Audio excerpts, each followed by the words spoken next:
Hi. ഇപ്പം നമ്മളെ ഇന്ന് ഇച്ചിരി കരിമീൻ കിട്ടിയേ. അപ്പോൾ അതൊന്ന് വെട്ടി വൃത്തിയാക്കുവാണേ. അപ്പം നമ്മളിന്ന് എൻ്റേതായ സ്റ്റൈലിൽ ഒരു കരിമീൻ കറിയാണ് ഉണ്ടാക്കുന്നത് കേട്ടോ. അപ്പം അത് എല്ലാം ചെതുമ്പലൊക്കെ കളഞ്ഞ് ഞാനാണെങ്കിൽ ഇച്ചിരി പുളിവെള്ളം ഒഴിച്ച് അതൊന്ന് കുതിരാൻ വെച്ചിട്ട് അതൊന്ന് ചുരണ്ടി അതിൻ്റെ ആ തൊലിപ്പുറത്തുള്ള ആ കറുത്ത ഇതൊക്കെ കളഞ്ഞ് നല്ലതായിട്ട് വൃത്തിയാക്കി കഴുകി എടുത്തു വെച്ചിട്ടുണ്ട്. അപ്പോൾ ഇത് കറി വെക്കാനുള്ള സാധനങ്ങൾ ഞാൻ അരിഞ്ഞു വെച്ചു. സവാള അരിഞ്ഞു, കൊച്ചുള്ളി, ഇഞ്ചി, വെളുത്തുള്ളി ചതച്ചു, പിന്നെ പച്ചമുളക്, കറിവേപ്പില, തക്കാളി ഇത്രയും എടുത്തു വെച്ചു.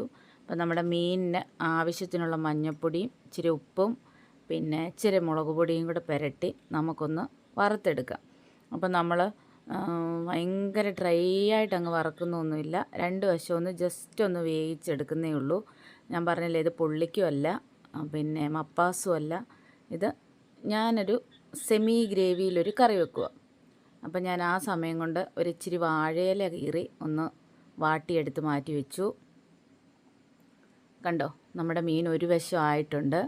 ഒന്ന് തിരിച്ചു കൊടുക്കാം. നല്ലതായിട്ട് മൂപ്പിച്ചെടുക്കാത്തത് കൊണ്ട് ഇങ്ങനെയൊന്ന് പൊടിയാനുള്ള ഒരു ചാൻസ് കാണുന്നുണ്ട് കേട്ടോ. അപ്പം മീൻ വറുത്ത് ഞാൻ മാറ്റി വെച്ചു. അപ്പം ഞാനിനി മസാല തയ്യാറാക്കാൻ ഒരു ചീനച്ചട്ടി അടുപ്പേ വെച്ചു. ഒരിച്ചിരി വെളിച്ചെണ്ണ ഒഴിച്ചു, ഒരിച്ചിരി ഉലുവ പൊട്ടിച്ചു, നമ്മൾ അരിഞ്ഞു വെച്ച സവാള, ചതച്ച് വെച്ച കൊച്ചുള്ളി, വെളുത്തുള്ളി, ഇഞ്ചി, പിന്നെ പച്ചമുളക്, കറിവേപ്പില ഇത്രയും കൂടി ഇട്ട് നന്നായിട്ടൊന്ന് വഴറ്റിയെടുക്കാം.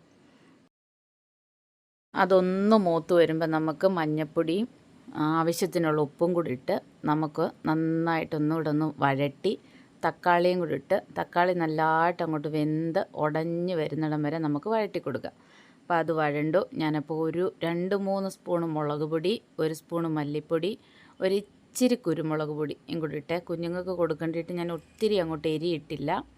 അപ്പം നമുക്കതൊന്ന് വഴറ്റി അതിൻ്റെ പച്ചമണം ഒന്ന് മാറുമ്പം ഞാൻ ഇതങ്ങ് വാങ്ങി വെച്ചേ. എന്നിട്ട് പുളി നല്ല കുടംപുളി തിളപ്പിച്ച വെള്ളം ഒഴിച്ച് പിന്നെ തേങ്ങാപ്പാലെടുത്ത്, അതിപ്പോൾ 2ാം പാലോ 1ാം പാലോ അങ്ങനെയൊന്നുമില്ല, ഞാൻ ഇച്ചിരി വെള്ളം ഒഴിച്ചൊന്ന് ചതച്ച് പിഴിഞ്ഞെടുത്ത് അപ്പോൾ ആവശ്യത്തിന് ഗ്രേവിയാക്കി എടുത്ത് മാറ്റി വെച്ചിട്ടുണ്ട്.